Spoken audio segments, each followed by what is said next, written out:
लक्ष्मीला बोलवायचं असेल तर घरातलं ओझं काढून टाक. लक्षपूर्वक ऐक.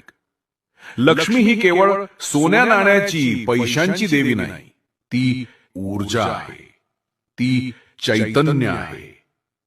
लक्ष्मी तिथेच येते जिथं घाण नाही. बाळा, तू म्हणतेस रोज पूजा करते, पण लक्ष्मी घरी येत नाही.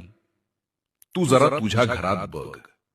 जुने कपडे, तुटलेल्या गोष्टी, नको असलेली कागद, सगळं साठवून ठेवलेले असणार.